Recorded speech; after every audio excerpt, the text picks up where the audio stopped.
Hi everyone. The life of Shaolin monks is a hard path to spiritual and physical self-improvement. On this path, they have to face many challenges and undergo exhausting training based on ancient traditions that have not changed for hundreds of years.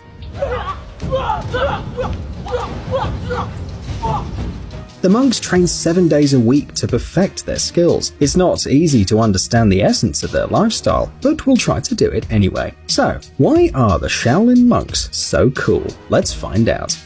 Shaolin monks begin harsh training since early childhood. At the age of 6, they already demonstrate amazing abilities. Young disciples learn to endure pain and fatigue to gradually become real warriors. In addition to mandatory meditations, future monks develop a good sense of balance and incredible flexibility.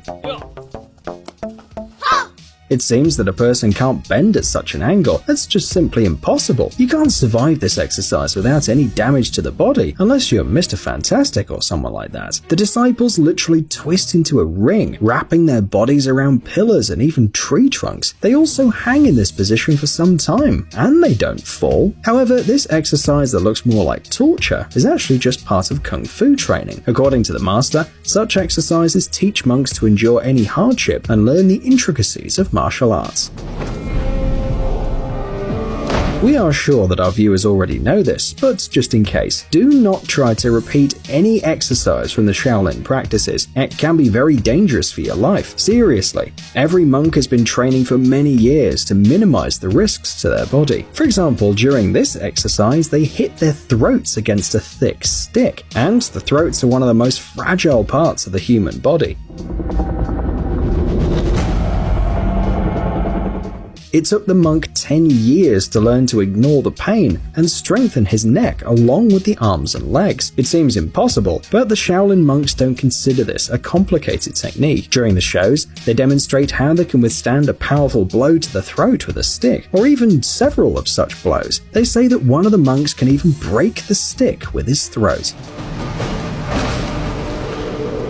To make every part of their body stronger, the monks use special exercises. This is not only about training, meditation also plays an important role. They help a monk to take a break from physical exercises for a while, concentrate, clean their mind, and listen to their body. Meditation also helps to remain calm even during the most frightening exercises, and they really can scare anyone. The noose around the man's neck can't be a good sign, but not for the Shaolin monk. His throat and neck are so physically strong that he can use the so-called tortoise breathing. This is one of the skills that a real Kung Fu master can learn. It allows the monk not to breathe for up to 20 minutes, while being suspended in the air at a height of more than a meter. To be able to do something like this, you have to gather all of your strength and concentrate as much as possible. Only a few of the Shaolin monks can do this, and yes, do not try to do this at home.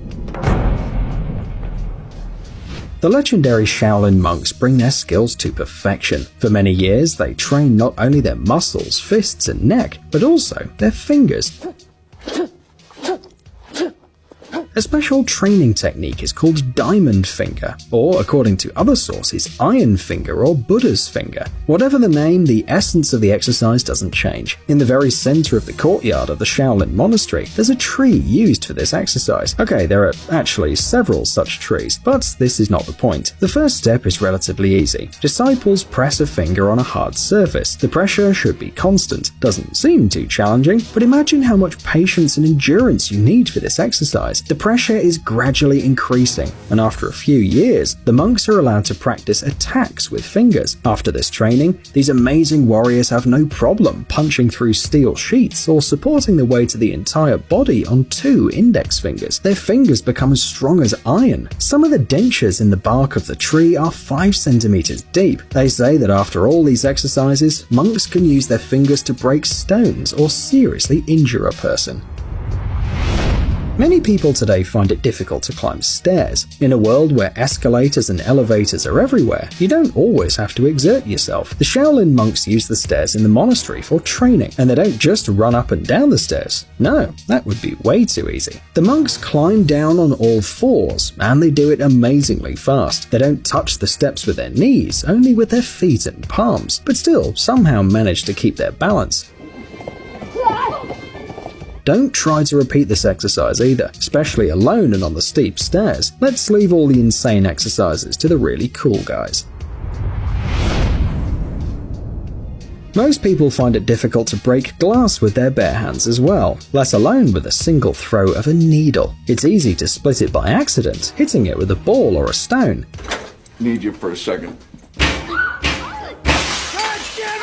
But this is not the case here. Shaolin monks can do what an ordinary person might consider impossible: break the glass with a needle. To understand how such a tiny object can break glass, we need to understand the chemical bonds of this material. Glass is very tough and does not crack from a simple touch, so the surface is very hard to break. At the chemical bond level, glass is an incredibly strong substance, less prone to microscopic cracks than steel. But due to its structure, just one tiny crack is enough to make this glass incredibly fragile.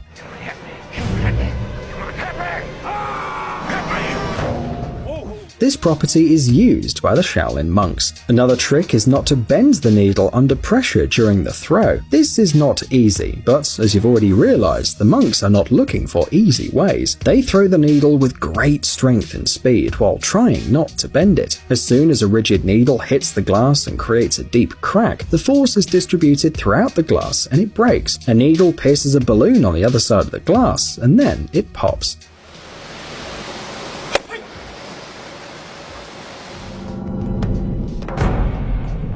Shaolin is all about martial arts, and martial arts are all about the ability to deliver insane blows with your hands, fists, and palms. This technique is called the Iron Palm. It was originally one of the 72 arts of the Shaolin Temple. This training method was created to allow the monk to deliver very strong blows without risk of injury. The Iron Palm technique involves strengthening the limbs by training tendons and ligaments from the shoulders to the tips of the fingers. Monks hit hard objects, which are sewn into fabric or leather bags or simply scattered around. Most often they use medium-sized stones. This is a really dangerous exercise, especially in the long run. Hitting stones all the time can cause arthritis, or your sensitivity may decrease due to nerve damage. Therefore, many masters try not to practice the Iron Palm for a long time.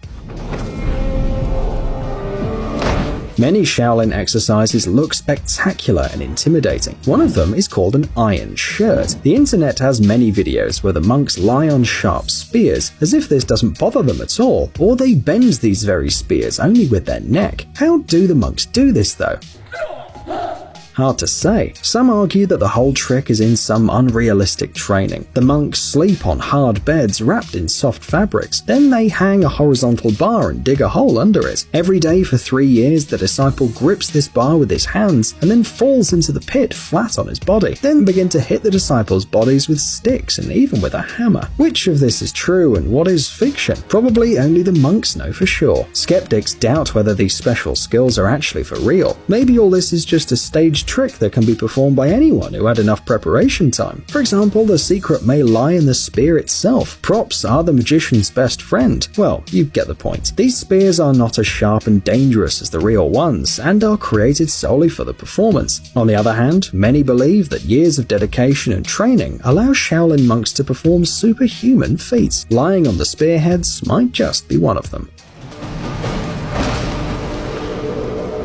This skill, known as the monk pillar, includes leg training, as well as full body control. Monks take a fighting stance called kibadachi, which is also called the horse stance, while standing on 2 pillars in the ground. It already sounds pretty complicated, but this is not all. In some cases, the monks also hold buckets filled with water, one in each hand. Another version of the monk pillar includes holding 3 bowls, one on each shoulder and one on the head. Other items such as oil lamps are also sometimes used instead of bowls. This exercise is performed for almost 2 hours, and the entire body must remain still or the object might fall.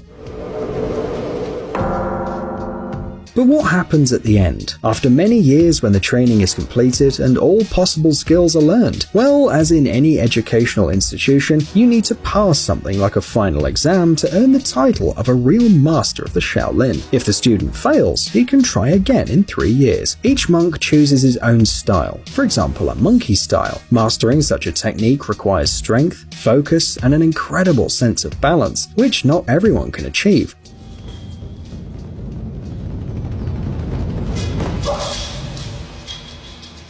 But the exam is not only about Kung Fu, as your knowledge of Buddhism, a religion that's mandatory for all monks, is also put to the test. And as it often happens, some theoretical questions are much more complicated than exercises. A lot of effort is required to pass both tests, and only then can you earn the right to be called a real monk warrior of Shaolin.